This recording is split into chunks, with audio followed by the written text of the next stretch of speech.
Hello everyone, welcome to my YouTube channel Learn With Me. Today I am discussing a poem Elegy written in a country churchyard by Thomas Gray. এটা part 2 video এবং part 1 এর ভিডিওটা আমার এই চ্যানেলে দেওয়া আছে, তোমরা চাইলে সেটা দেখে নিতে পারো। তাহলে আর দেরি না করে শুরু করা যাক। Off did the harvest to their sickle yield, their furrow of the stubborn givel has broke. এটার মানে হচ্ছে তাদের ফসলগুলি যা তারা কেটে নিয়ে আসতো সেটার কথা বলা হচ্ছে। হারভেস্ট বলতে ফসল, তাদের যে ফসলগুলি সিকেল দ্বারা, এখানে সিকেল মানে হচ্ছে কাস্তে, যা দিয়ে ফসল কাটা হয়, এই কাস্তেগুলি দিয়ে তারা তাদের ফসলগুলি কেটে নিয়ে আসলো। Their furrow of the stubborn glebe has broke. Furrow মানে হচ্ছে লাঙল, সেই লাঙল দিয়ে তারা জমি চাষ করত যখন সেই কৃষকরা বেঁচে ছিল। আসলে সেই চার্চয়ার্ডে যারা মৃত সাহিত্য আছে তারা ফার্মার ছিল, এই কথাই বোঝানো হয়েছে। How jocund did they drive their team afield. এখানে জোকান বলতে যোগ করা বা আনন্দ ফুর্তি করা। আসলে কবি টমাস গ্রে বলতে চাইছেন তারা কতটা আনন্দ ফুর্তি করত মাঠে তাদের দলের সাথে। How bowed the woods beneath their sturdy stroke. তাদের যে কুঠার, তারা কুঠার আঘাতে গাছগুলো কাটত, তারা যে কতটা শক্তিশালী ছিল এবং তারা কষ্ট করে কাঠগুলো কাটত, এটাই বলা হচ্ছে। Let not ambition mock their useful toil. Ambition বলতে অ্যাম্বিশাস লোক, অর্থাৎ যারা বড় লোক বা উঁচু শ্রেণীর, তাদের কথা বলা হচ্ছে। অর্থাৎ এখানে কবি বলতে চাইছেন যে তোমরা মানে ধনী লোকেরা হাসি ঠাট্টা করো না পরিশ্রমী বা গরিব লোকেদেরকে নিয়ে। Their homely joys and destiny obscure. Their homely joys and destiny obscure. এবং তাদের যে হোমলি জয় বা তাদের আনন্দগুলিকে নিয়ে মজা করো না এবং তাদের নিয়তিগুলিকে নিয়েও হাসি ঠাট্টা করো না। Nor grandeur hear with a disdainful smile. আর তাদের দিকে তোমরা ঘৃণার দৃষ্টিতে তাকিও না। The short and simple annals of the poor. এখানে অ্যানালস বলতে বোঝানো হয়েছে স্টোরি। তোমরা তাদের এই ছোট সাধারণ গল্পগুলোকে নিয়ে হাসি তামাশা করো না। The boast of heraldry, the pomp of power, and all the beauty, all that wealth ever gave, awaits alike the inevitable hour. এখানে বোস্ট অফ হেরাল্ড্রি মানে অভিজাতদের যে অহংকার, দ্য পম্প অফ পাওয়ার অর্থাৎ শক্তির যে বড়াই, অ্যান্ড অল দ্যাট বিউটি এবং সকল সৌন্দর্য অর্থাৎ আমরা ফিজিক্যাল সৌন্দর্য নিয়ে যে অহংকারগুলি করি, all that wealth ever gave আর সমস্ত সম্পদ যেগুলো আমাদেরকে কবরে নিয়ে যাবে, awaits alike the inevitable hour অর্থাৎ আমরা যে ধন সম্পদ সৌন্দর্য নিয়ে বড়াই করি তা সব কিছু ওয়েট করছে মৃত্যুর সময়ের।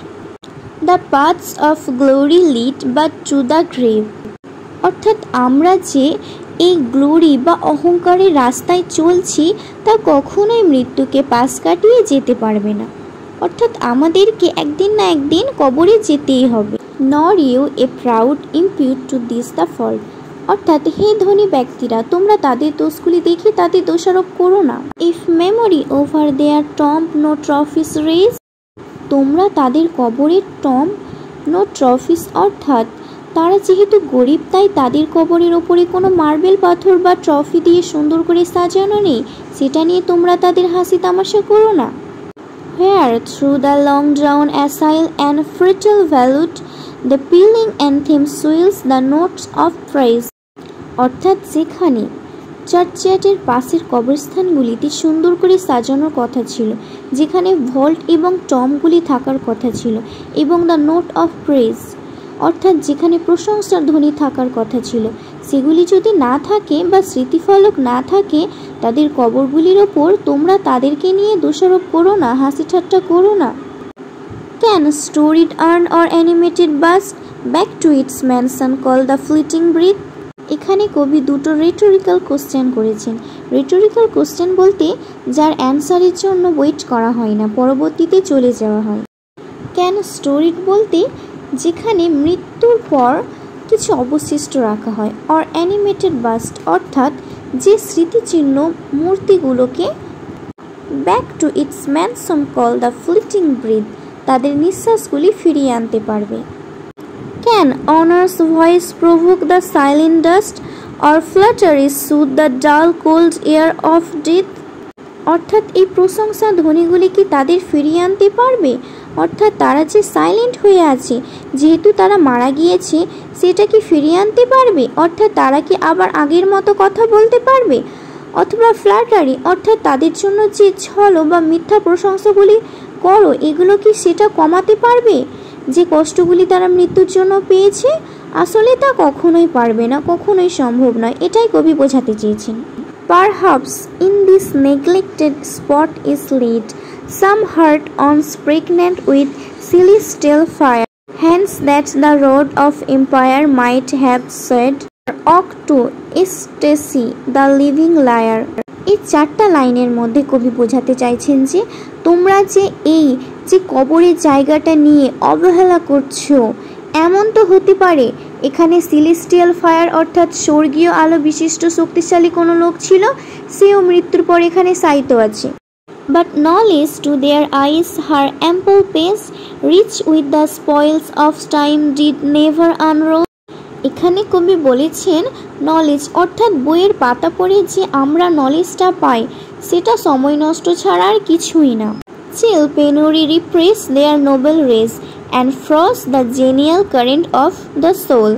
এখানে চিল পেনুরি বলতে তাদের দারিদ্রতা এবং তাদের সেই পোভার্টি তাদের নোবেলগুলোকে দমন করেছে, অ্যান্ড জেনিয়াল কারেন্টগুলি তাদের আত্মাকে জমিয়ে দিয়েছে। অর্থাৎ এখানে কবি বলতে চেয়েছেন এই জ্ঞানগুলি বা বইয়ের পাতার শিক্ষাগুলি তাদের কাছে কিছুই কাজে লাগেনি তাদের দারিদ্রতার জন্য।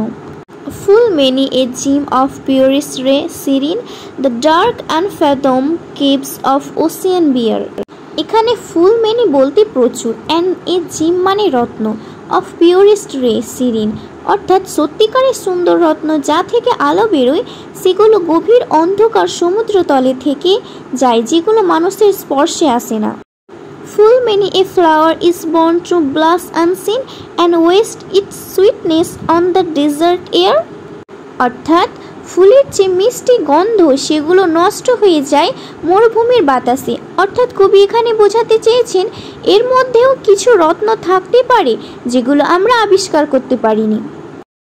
তাহলে আজকে এখান থেকেই থাকলো, আসছি পরের ভিডিওতে। And if you like my video please like, share and subscribe. By.